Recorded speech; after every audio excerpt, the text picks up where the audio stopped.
What's up mga Waki Peeps? Well, maraming nagre-request ng content na to. Side by side comparison ko daw yung dati kong bike na XSR 155 sa aking bagong Triumph Speed 400. So, huwag na natin patagalin, mag-intro video na tayo.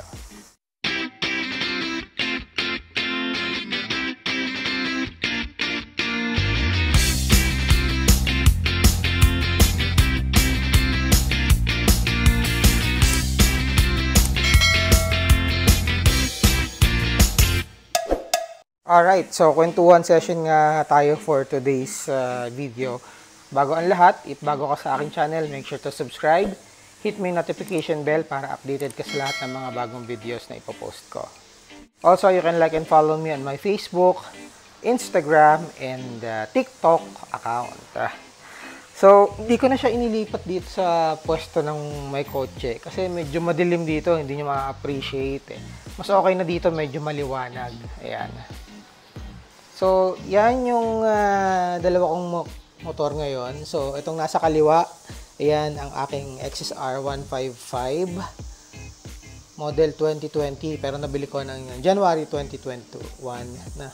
3 years na siya sa akin. And then, itong nasa kanan naman, ang bago nating motor na Triumph Speed 400. Nagagawa natin siya ngayon ng side-by-side comparison. Yan, magkatabi siya ngayon. So, i-explain ko sa inyo yung comparison and experience ko for both of the bikes. So, walk around muna tayo bago tayo mag-chikahan.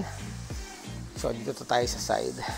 So, kung titingnan nyo, mukhang matangkad tingnan si Speed 400 eh. Di ba?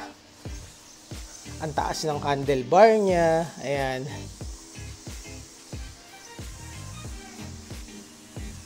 Pero technically, mas mataas yung seat height nito. Mamaya pag-usapan natin.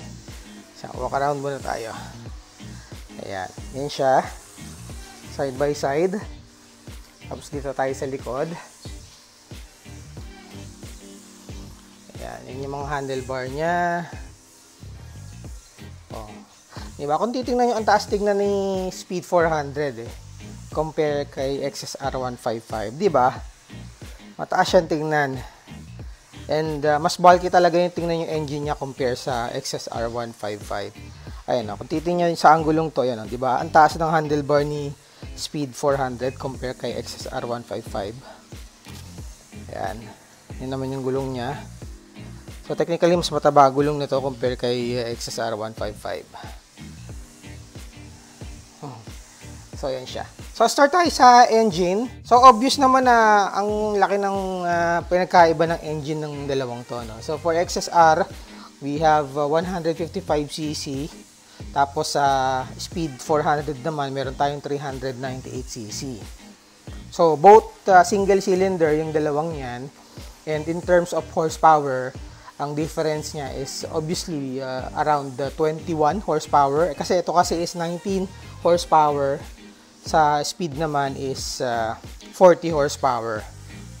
Same din with the torque. With the torque is actually around 15 more sa Speed compare sa XSR 155, which is 15 dito, 15 ang Newton meters of torque. Dito naman is 38 Newton meter of torque.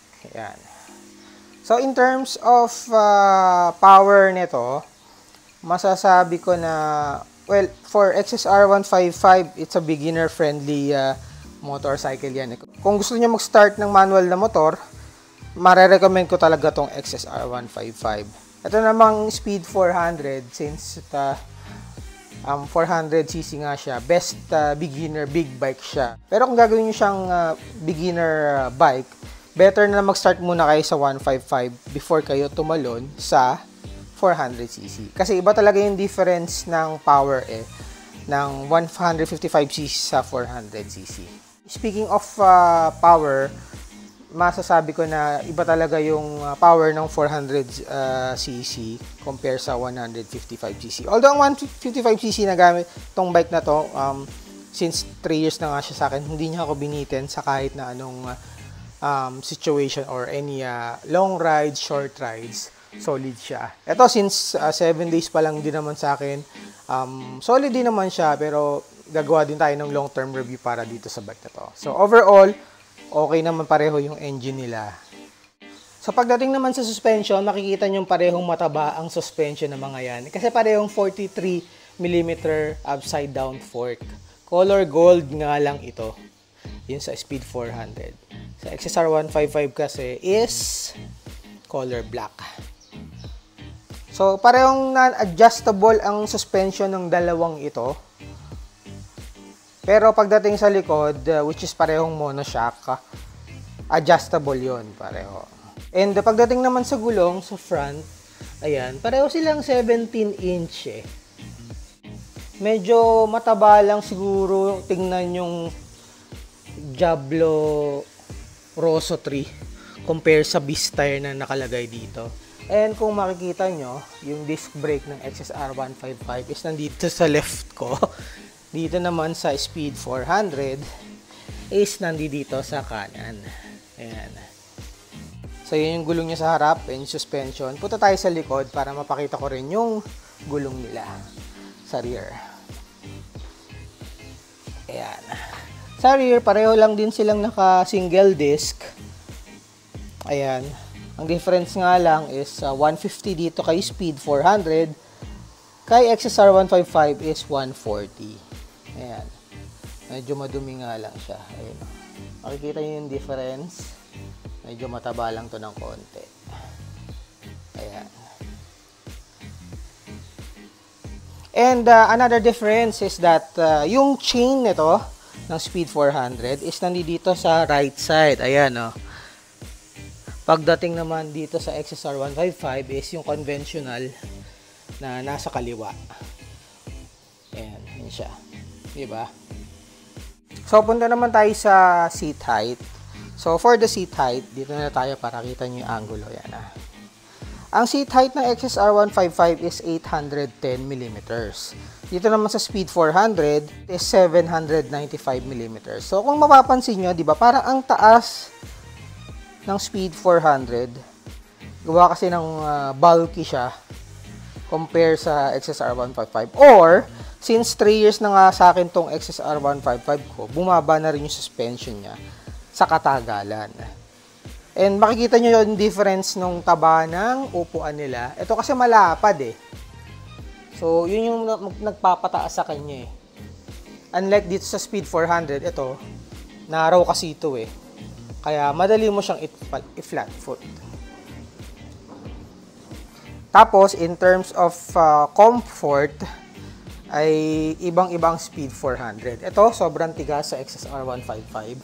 Ito, super comfy. Ayan o. Even yung sa pillion. Ito, tigas hanggang dito eh. Oh. So, pakita ka na rin natin yung difference ng laki ng tangke niya. So, ang XSR 155 is 10 liters. Ang Speed 400 naman is 13 liters. Pero yung shape ng tangke niya is, kung titingnan mo, almost parang the same lang naman. Lamang lang to ng konti. Kaso, ito kasi is plastic. Yan, nasa loob yung totoong tangke niya. Ito, totoong bakal talaga siya. So, punta naman tayo sa handlebar niya. So, yun yung mga handlebar niya, yan, para makita niyo yung the best angle possible. Yan, dito naman tayo. Yan. Di ba, kung titingnan nyo, parang ang taas talaga ng handlebar ng Speed 400. Kaso, pagdating mo sa side, kung titingnan nyo siya dito sa side, or dito natin siya tingnan. Mas medyo nakasubsub ka lang ng konti sa XSR 155. Ito kasi hindi eh. Medyo neutral ka pa dito sa Speed 400 eh. Pero yung lapad ng kanyang handlebar is almost the same. Ayan, diba? Ang taas lang talaga tingnan ni Speed 400 eh. So, balik tayo dito sa handlebar para mapakita ko sa inyo. So, yung shape ng handlebar niya is actually almost the same eh, identical. Oh. So, pasensya na kayo kung medyo para magkamukha yung handlebar, no? Pareho sila may quad lock, eh. So, in terms of levers naman, ang levers nito is actually stock pa rin. Malambot naman siya, gawa ng torque assist clutch. Hindi siya adjustable. Yung sa XSR 155 po kasi adjustable na yun and malambot eh. Well, malambot naman talaga to technically gawa ng slipper clutch. Ayan siya, adjustable. And in terms of braking power, pareho namang reliable silang dalawa pagdating sa pagbe-brakes eh. Ang lamang lang nitong Speed 400 is may ABS pareho, front and rear. Dito sa XSR 155, wala kang ABS dito eh. So, hinahinay ka sa pagbigla-biglang brake pagdating dito. So, punta naman tayo dun sa harap para mapakita ko sa inyo yung itsura ng headlight nila pareho. Habang pumupunta tayo dito sa harap, pakita ko sa inyo yung reference ko ng height sa pagsakay sa kanilang dalawa. Pakita ko dyan sa screen. I'm 5'8 and a half. Almost pareho lang naman. Pero kung titingnan nyo talaga dito sa anggulong to, ang taas talaga tingnan ni Speed 400 eh. Diba? So, yun yung headlight niya. Pareho silang LED. Ayan. Ang difference niya lang is for the XSR 155, yung signal light niya is bulb type. Kay Speed 400, lahat ng lighting niya mula sa headlight, taillight, and signal light is lahat LED. So, since single cylinder nga ang engine na ito, makikita nyo naman yung difference ng elbow at pipe niya. Ayan siya. Pasensya na kayo, madumi yung kay gray. Ayan yung design niya. Sa Speed 400, ang design niya is katulad sa mga kapatid niyang Speed motorcycles ng Triumph. Ayan. Yan siya kaganda. So, punta naman tayo sa taillight.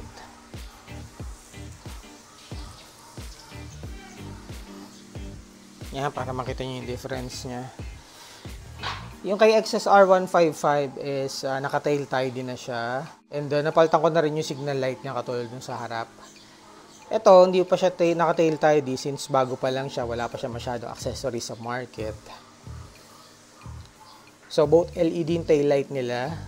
And ganyan ang itsura. For me, mas preferred ko pa rin yung circular tail light ng XSR 155 compare dito. Although ito, maganda naman yung itsura niya. Siguro, pag tagal-tagal, may in love din ako sa tail light nito, di ba? Tapos, ang ganda pa ng pagkakalagay dito ng logo ng Triumph. Kitang-kita. Nice. Punta naman tayo sa dash. So, pareho tong may bilugan yung dash eh. Yan. Sa XSR 155, ganyan siya. Digital yung dash niya. Dito naman sa Speed 400, ito ay merong digital na merong analog speedometer, which is ito. Yan. Tapos, yung susian niya, yung susian na Speed 400 is nandito. Ayan. Yung sa XSR 155 is nandoon sa may malapit sa tangke. So, in terms of build quality, well, masasabi kong nasa same level lang sila. Pero mas lamang ng konti itong si Triumph. Take note ang Triumph Speed 400 is inassemble ng Bajaj Motors in collaboration with Triumph Motorcycles. So, lahat ng design, lahat ng parts from Triumph, pero ang nag-assemble is Bajaj Motors. Pagdating naman sa Yamaha, mostly ina-assemble talaga yan ng Japanese manufacturer, which is ang Yamaha. So, build-wise and quality-wise, pareho silang goods na goods. So, in terms of features naman, for XSR 155, meron lang itong slipper clutch, tapos, yun nga, LED yung headlight, pati yung taillight. Yun lang eh. Yun lang ang naiisip kong features eh. Pagdating naman sa Speed 400, so meron tong ride-by-wire and meron siyang ABS, meron din siyang switchable traction control, meron din siyang immobilizer, tapos all LED. So, in terms of features, ay panalo to si Speed 400. Lastly, the price. For XSR 155, price was 182 to 185,000. Yun ang current price niya ngayon sa market. For Speed 400, ito ay 299,000. Kung titingnan nyo sila on a price point, if beginner kayo na walang experience sa manual bike, I would suggest na mag-XR 155 muna kayo. Pero kung merong experience na kayo sa pagmamaneho ng manual motorcycle, or meron na kayo experience sa, let's say, sa mga lower displacement na manual, tapos gusto nyo ng first big bike nyo, so I can suggest you get the Speed 400. Yung iba, sasabihin dyan, yung for the price ng XSR 155, which is 182, 185, konti na lang idadagdag mo, pwede ka nang kumuha ng Speed 400, which is tama naman. Desisyon naman yun ng iba, and pera nila yon. Pero syempre, kung wala ka pang experience sa pagmamaneho ng manual, better na mag-start ka muna or mag-aral ka muna sa mga respected driving schools like yung Honda Safety Driving Center, di ba? So I think na-discussed ko na lahat. Just in case na may nakalimutan man ako, you can comment down below para sagutin ko sa inyo. But for now, yun yung side-by-side comparison ko as you have requested between my old bike and my new bike. Pogi nila pareho, no? Si gray at si red.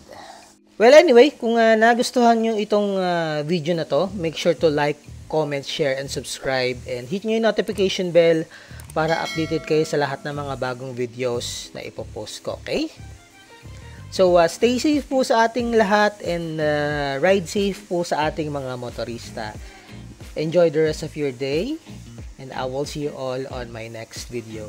Until next time mga Wacky Peeps, God bless everyone. Bye!